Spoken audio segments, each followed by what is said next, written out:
గౌరవ ముఖ్యమంత్రి గారు తన స్వయంగా తన ప్రసంగంలో వారి మీద చంద్రబాబు నాయుడు వారి కూటమి నాయకులందరూ చేస్తున్న దుష్ప్రచారాన్ని నిన్న స్వయంగా వారే వెల్లడిపరిచారు.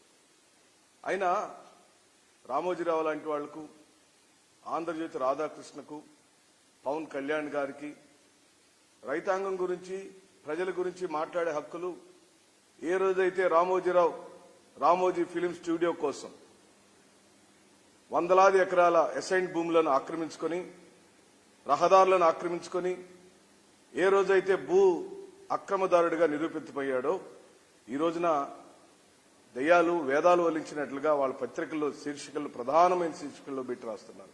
సిగ్గుపడాలి మీరు. ఒక్క నాయకుడిని ఎదుర్కోవటానికి ఎన్నికల్లో ప్రజల ద్వారా ప్రజాస్వామ్యబద్ధంగా ఎన్నిక కావాల్సిన ఎన్నికలను ఈ విధమైన దుష్ప్రచారాలతో, తప్పుడు రాతలతో ప్రజలను మభ్యపెట్టే కార్యక్రమం చేస్తున్నారు.